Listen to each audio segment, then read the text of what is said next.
here, one organizations, they have installed, in one block 30 automatic weather stations. And we have a recent initiative that as this information has to be, in village level, that's why shortly we will be giving a certain minimum kind of instruments, rain gauges and something to school children. And headmaster will take care of this thing. So this initiative we have taken so that maybe another 1 or 2 years, almost all the schools who can have some kind of infrastructure will also have. If we have this kind of observational point, I think that will contribute a lot to the not only this PPP model, even also weather insurance part also. I have a small supplement to what Sharbandhu has asked. The crop insurance companies, they are coming out with products like Varsha Bima or Mausam Bima, and they are relating the deviations and depletion in yield, closely working with ICR system. So of course this is a limited work. It has to expand to all crops and all regions, but in a limited way, yes, that crop productivity and climate correlations are being used for crop insurance purposes, and that's a wonderful work, I think. With that, I'd like to thank you for the lovely presentation, and my apologies for slightly exceeding over the time limit, but we were hinted that we're going to be merging the next session into this session and kind of carry forward. But I'd like to thank all the panelists for this wonderful presentation. And Veronica, the floor is yours. Thank you. Thank you. What I wanted to say, and I think has been most surprising for me personally, was the perspective that has been focused today, or has been given today, to design especially.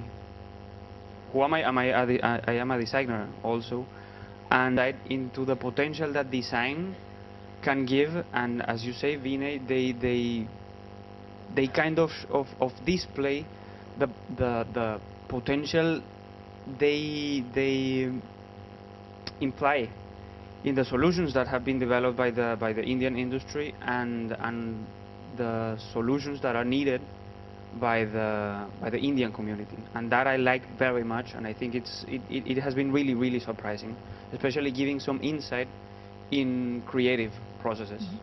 Thank you. Thank you. I just want to reflect on a few. Oh, sorry. There was a little conflict of interest here. Okay, 2 microphones. No, I'll wait for a second. Okay. I just wanted to reflect on a few different themes that keep coming up and repeating, and sometimes somehow swinging from one side to the other. First, I'd just like to look at this whole what technology is important or going to win. I keep hearing a story of broadband is little penetration, mobile is big but can't do as much, never will. And I think, we talk about the impacts of these different things and what their potential to impact is, without necessarily understanding that, or seeing that from the perspective of where mobile is as a tool for doing a lot of rich applications, it's right at the beginning. When you talk about broadband, it's fixed, it's got a very big detailed screen, you can look at a lot of information in one go. If you compare that to TV, actually it's not quite as rich a screen. It's a lean back screen rather than a lean forward screen. So the amount of and richness of the information was very different. But we know in the early days of the internet, even when penetrations were high, it was still pretty boring content. People didn't use it very much.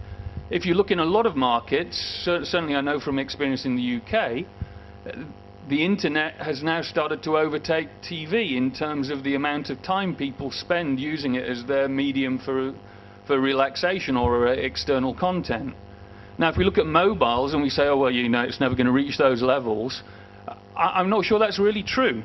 It's a small screen right now, but actually it's becoming a higher and higher resolution screen, and it's becoming closer and closer to your face. So you can actually see richer and richer content. And for sure, there are not very engaging or interesting services on it right now, because we're a bit let down by the networks. We're also a little bit let down by just the stage of development where we are as application developers, understanding what we can actually do.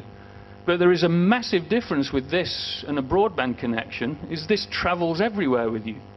So I can look at different applications depending where I am in my day. And so I can do multiple things. So will this have less impact on my life than a broadband connection? I don't think so. I think it'll have a much bigger impact. And it's not just that it's something that we're using as a last resort, it's something that actually is a potentially far richer resource than broadband. It's just never actually got to that stage of its life cycle yet. There was just a couple of other points I wanted to make about this other thing that I see as some groups sit on this side, some groups sit on that side. And this is really about revenue models. And we have a group of people who say, got to be free, everything free.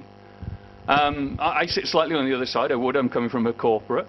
But where I feel if people aren't paying something for a service, they're not going to value it.